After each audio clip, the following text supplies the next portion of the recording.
Let's say you're gifted with prophecy. Let's say you can teach very well. You can preach very well. Let's say you're gifted even with fantastic gifts like tongues, like healing, like all of these things that many people run after.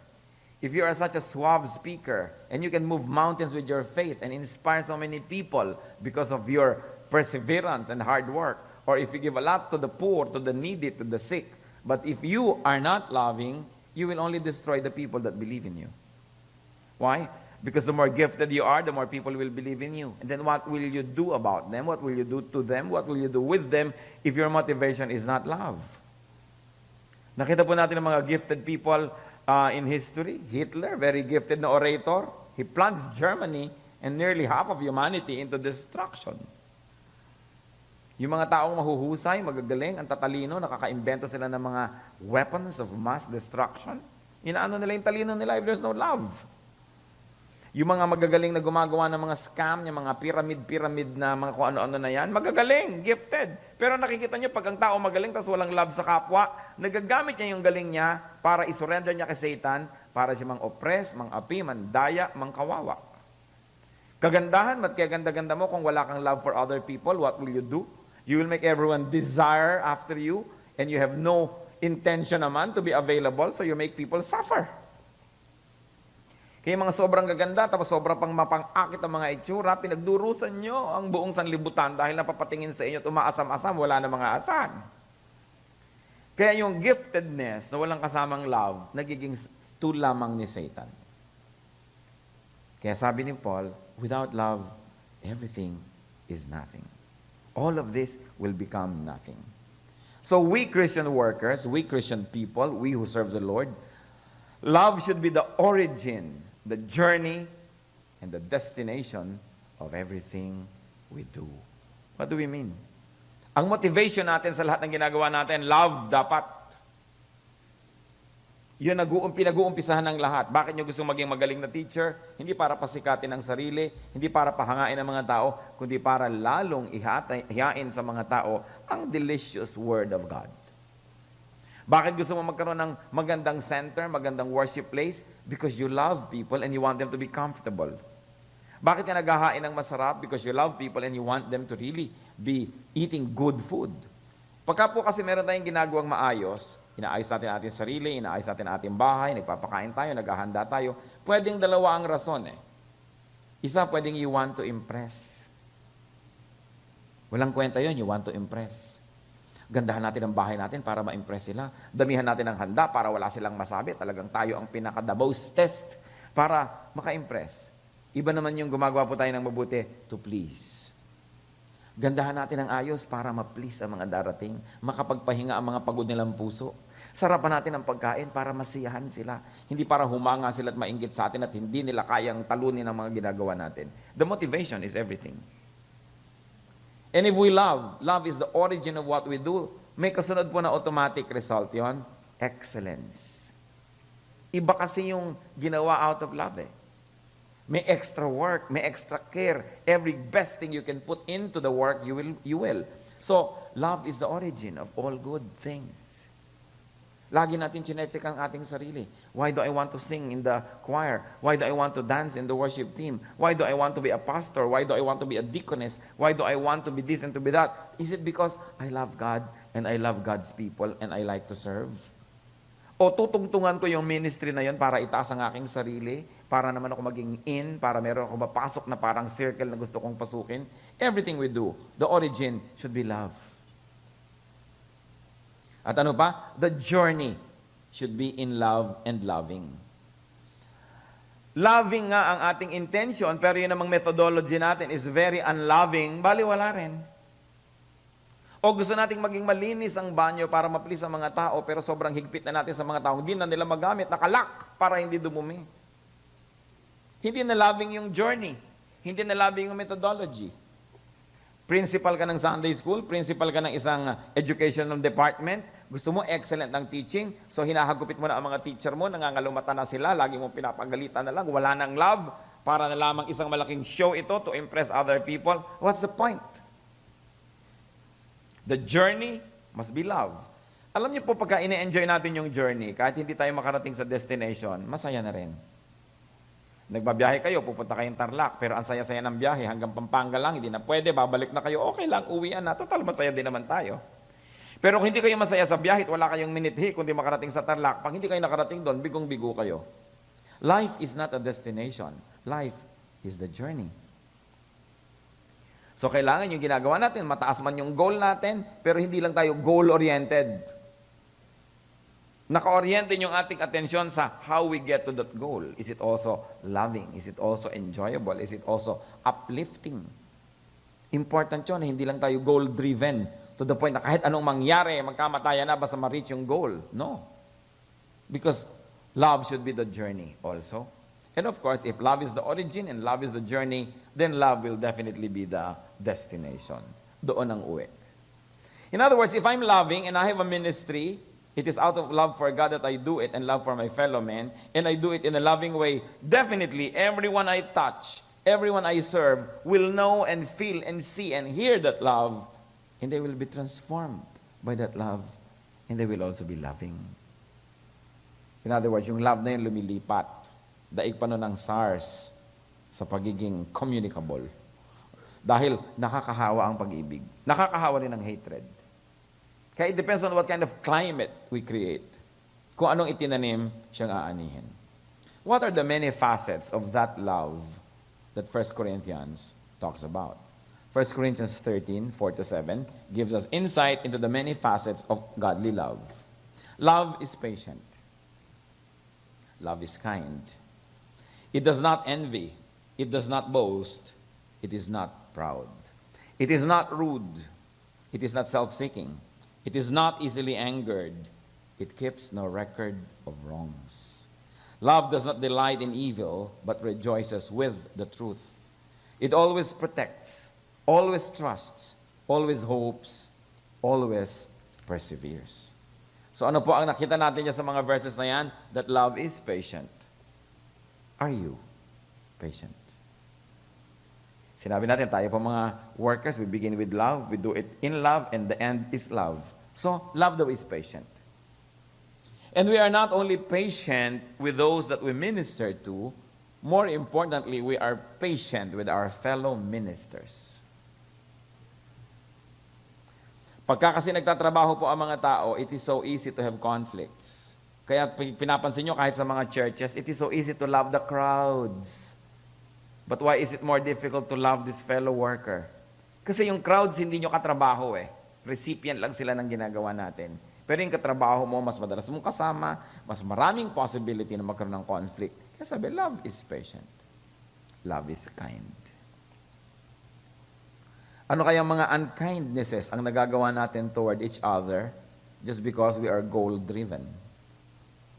Are we becoming unkind to each other? Love is not boastful. Love does not boast. Love is not proud. So wala dapat lugar yung pride.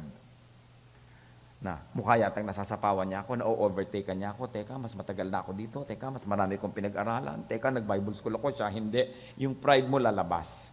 Love is not proud or rude. Wala dapat rudeness. And it is so easy for fellow workers to be rude to one another pagka hindi binantayan. And love is not self-seeking. Hindi self-promoting. Hindi ipopromote ko ang sarili ko, ba't ikaw lang napopromote? Kailangan sikat din ako, ba't ikaw sikat? You know, love is not self-seeking. And love keeps no record of wrongs. We learn from our mistakes, but we keep no record of wrongs. That when you look at a person, ang nakikita natin listahan ng mga pagkakamali niya, how can you be loving if you will keep a record of wrongs? But we keep a record of good deeds that these people do. Hindi po natin sinusukat ang isa sa level ng kanyang ginagawa ngayon. Sinusukat niyo siya sa lalim ng pinaghugutan sa kanya ng Panginoon at kung paano siya nakarating sa level na ito ngayon. That is what we celebrate. Kasi kung minsan, konting-konti lang yung accomplishment ng kapatid mo, pero naman pala, pinaghugutan pusali, kay lalim-lalim. So, yun lang nakaangat siya sa ibabaw ng lupa kahit kapraso is already a great accomplishment to celebrate. Tinitingnan po natin yan. And love does not delight in evil. We do not delight in evil ways.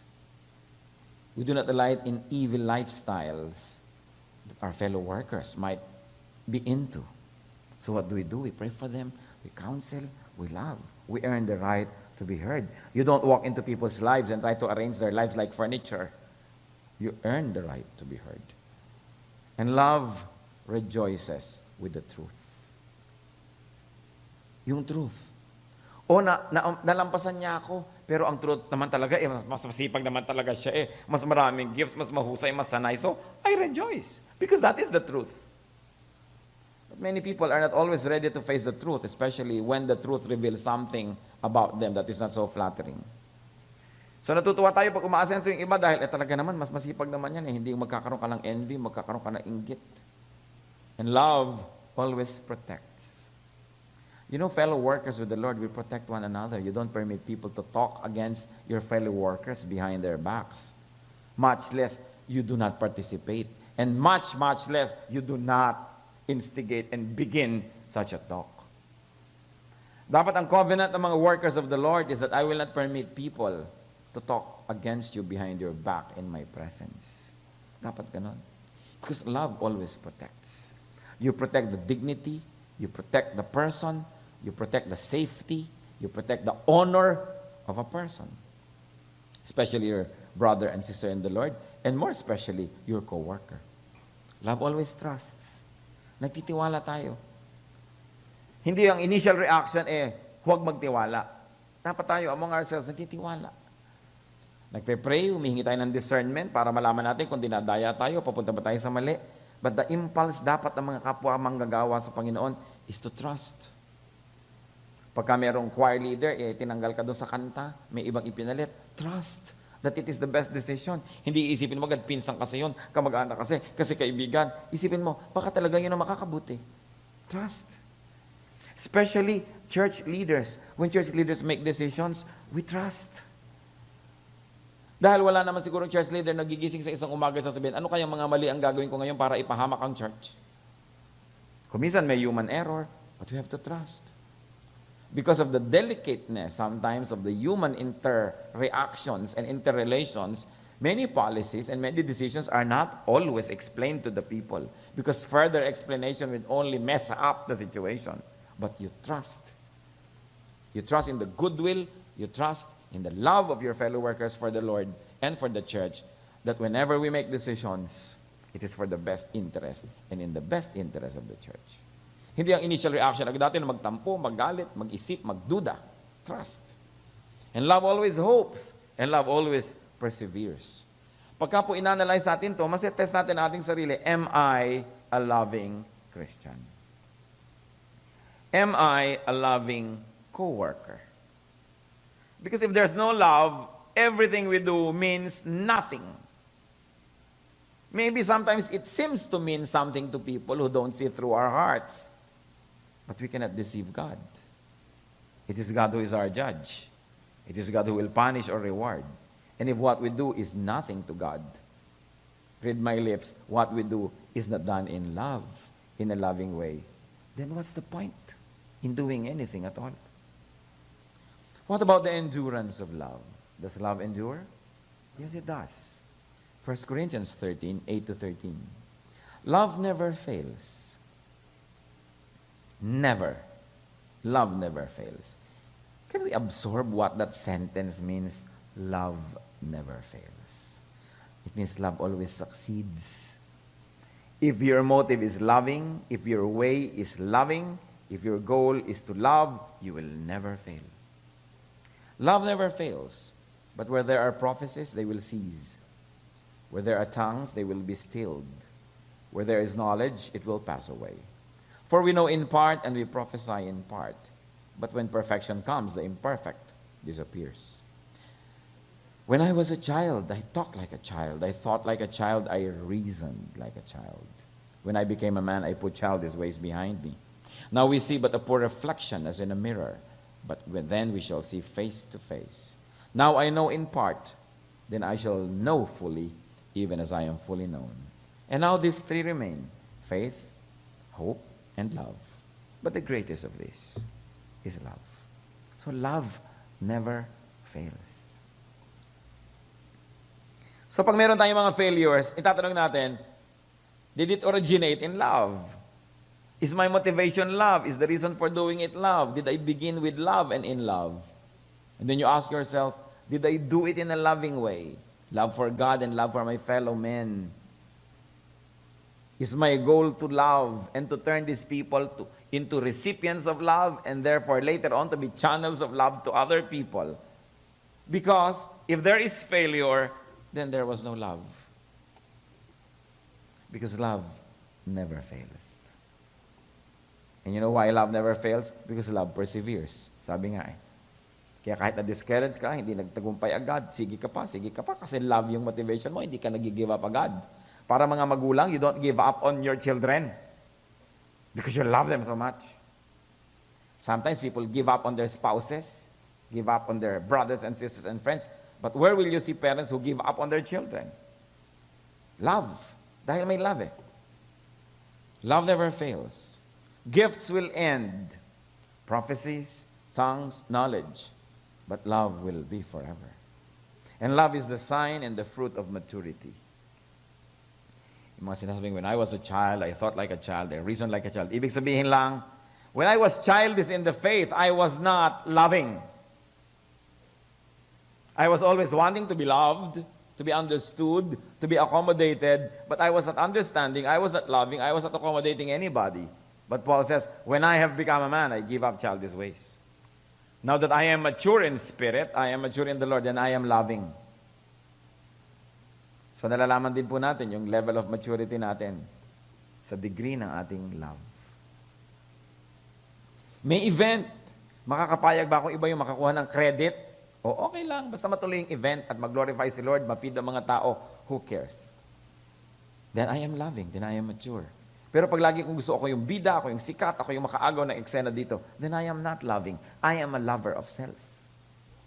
And sabi ni Paul, that is child stuff. Pambata. Niya, grow up.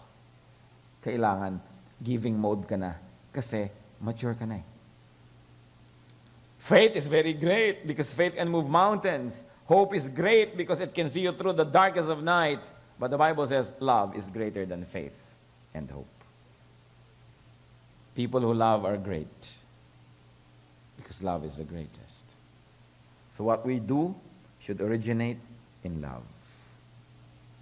What we do should be done in love. Hindi pag may nag-o-oppose sa inyo ng konti, ang gusto nyo na agad patalsikin. Elder ka, deacon ka, meron kang isang medyo difficult person to deal with, ang gusto mo na agad, alisin siya, mabura siya sa mapa, dahil ang tingin mo sa kanya sa gabal. Pagka po kayo elder, deacon, director, manager, whatever, pastor, principal, may mga mahirap na katrabaho, may mahirap na mga taong nandun na makasama, mission field yon. It is sent. They are sent by God to us to be loved. Kasi kadalasan, kaya lang sila ganon, kulang lang yan sa pansin. Kulang lang sa love. Tapos ikaw naman gusto mong eliminatein agad. Meron ako isang deaconess, lagi na lang nagre-reklamo, tanggalin niyo naman pastor, ilipat niyo sa ibang daughter church. Nasaan yung love mo? Ibig sabihin, lahat ng taong hindi mo gusto mo tanggalin sa operasyon. Hindi ka loving, hindi ka dapat maging leader. Dahil kung tatanggalin nyo lahat ng mga taong nakakakonsume, walang matitira, kayo unang-unang mawawala eh. Dahil lahat naman tayo nakakakonsume. Tanungin nyo nga sa katabi nyo, am I lovable? Huwag kayong magsisinungaling. Lovable ba talaga? Sabi mo, with the love of the Lord, I can love you. Hindi dapat ini-eliminate yung mga taong mga mahihirap kasama kasi mission field natin yun eh. Kaya nga inilalagay ni Lord sa ating poder para maibig, matutunan, matrain, para later on nakikita natin changes sa kanila. Dahil kung ang gusto niya lang kasama lagi, yung magaan kasama, yung madaling kasama, yung masarap kasama, bakit pa may church? Salt nga tayo and light of the world. Ang hinahanap natin yung madilim, yung matabang, yung nabubulok para pakinabangan yung salt and light. So look at your coworkers and look at people around you from a new perspective. The more difficult the person, you say, wow, siguradong grabing grace ang ibibigay sa akin ni Lord kasi nilagyan ako ng ganitong kasama. And then I will mature. Then I will be loving. Because you know, people need love, especially when they don't deserve it. Have you ever considered that people need love, especially when they don't deserve it? So what we do should originate, be done in, and result in love. In other words, our audience gets loved. By audience, I mean everybody who hears us and sees us. Co-worker or the people who are the object of our ministry should get loved. And then when they get loved, they become loving. Yung mga taong hirap kasundo, hindi lang kasi siguro minahal ng tatay, ng nanay, ng lola, kaya mga ganyan. Kaya dapat, let's make up for what humanity owes them, so let's love them. And they'll be changed. Especially Filipinos. There's one thing about Filipinos that very observant anthropologists and sociologists and psychologists notice. Filipinos remember feelings. More than they remember thoughts, more than they remember ideas, they remember feelings. Think of the people that you like. It's all about them making you feel good. And think of the people you don't like. It's all about them making you feel bad. Kahit pa sila mayaman, magaling, matalino, maganda, kung inisnab ka, ayaw mo. Kung di ka pinahalagahan, hindi ka binigyan ng importansya, ayaw mo. Kahit ang dami niyang accomplishment, mas gusto pa natin yung wala accomplishment kasi they make us feel good. Filipinos remember feelings. Kaya napakahalaga, when we deal with people, itatanong natin sa sarili natin, what feelings am I inspiring them to have? What feelings about me will they remember? Was it a pleasant or an unpleasant feeling? Kaya po, ang maganda mag-review. Ang salita ng Diyos, kung tutuusin natin, ay napakabuti para sa lahat ng aspeto ng ating buhay. Spiritual, personal, emotional, social life natin. Reviewin niyo po ang inyong buong nakaraan. Ang mga tao ba na nakasalamuhan na natin, nakatrabaho, nakasama sa project, nakasama sa isang maliit na space, in other words, we had to share time and space and work together and be together, sila ba ay nananatiling maging kaibigan nating matalik o napapansin nyo, naglayo ang lahat? Ang mga tao ba na nakakatrabaho natin, naaalala tayo pag birthday natin at pinupuntahan tayo ng kusa? Ang mga taong nakasama na natin, meron ba silang desire na makasama tayong muli? Kasi mapapansin nyo yon. Pagka may mga retreat kung saan kang room, yung gusto ng iba, doon din sila mag-room. Pagka kumakain ka sa isang mesa, napupuno na yung mesa na yun, maraming tumatabi agad sa'yo o nag-iiwasan ba? Pagka po na-review natin yan mga kapatid, then malalaman natin if we have planted pleasant or unpleasant feelings in people. Madali namang malaman kasi po may mga cause and effect. May mga tao ang hirap-hirap kasama. Ang liit-liit na bagay, aawayin yung kasama. Ang liit-liit na bagay, gagawa ng gulo. Hindi mo pagbigyan na lang. Ang tanong, pag may project ba uli, gusto ka ba niyang makasama uli o ayaw na? Madaling malaman. Kasi yung pong tao na nagugustuhan ng kapwa because we make them feel good, padami ng padami ang gustong lumapit sa inyo. Pero kung napapansin nyo, paunti yata ng paunti. Pawala ng pawala ang mga tao sa mundo ko. Palakas ng palakas ang possibility na mag-isa ako, siguro we are not making people feel good. We are not giving them beautiful feelings, but maybe ugly feelings. So it's good to review. Reviewin natin. Ang salita ng Diyos, hindi lang para sa spiritualidad, para sa lahat ng aspeto ng ating buhay. Because God wants us to be fruitful, to be happy. And for us to be fruitful and happy, we need people around us. In order to succeed in anything we do, we need help. And people help only those that they like to help. People help those that they like. People help the likable. People help the lovable. People help the loving. So dapat nakikita po natin yon. We are surrounded by so many stories of people. Tumanda na lang at lahat. Kapatid na lang at kapatid, kagalit pa.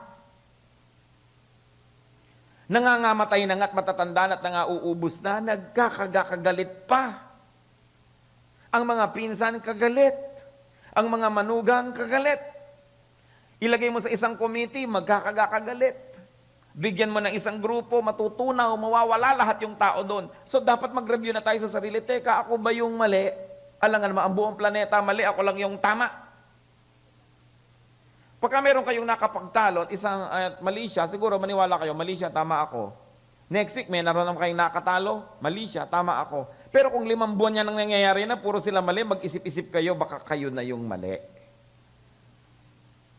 Ang nakakalungkot sa mga taong mali, wala silang kaide-ideya na mali sila. So when you are very convinced that you are right, doubt your assessment. It's better to doubt. Because after testing, kung talagang right kayo, di okay, but at least you go through the test. Kasi hindi man lang kayo mag-iisip na baka nga ako mali kasi convinced kayong tama.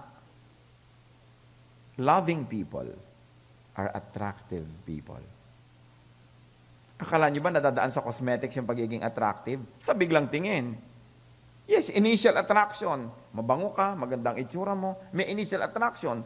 Pero kung nakasama ka na, kapag overnight na yung grupo, nakasama ka isang gabi, pag-uusapan ka na ng bayan bukas, wala nang may gustong sumama sa'yo. Because real attractiveness is in the heart. And I tell you, loving people are attractive. You know why? Because love never fails. To be loving. Hindi sinasabi natin na huwag kayong maging strict kung kayo ay mayroong posisyon. Huwag kayong mag-impose ng mga standards. Hindi ganon. Impose, be strict, kung gusto nyo maging strict, style nyo yon.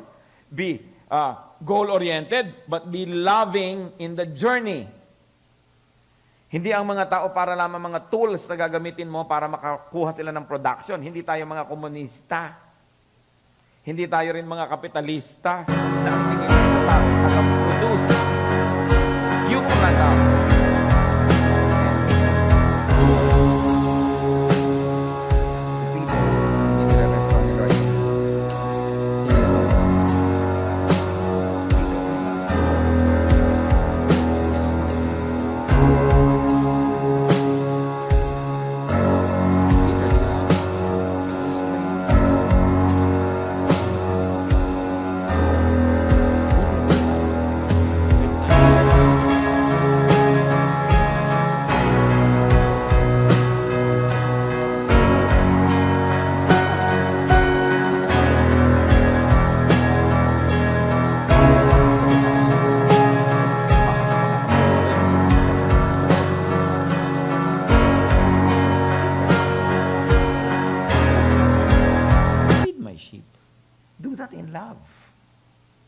Bible study leader ka, galingan mong training, galingan mong preparation, do it in love.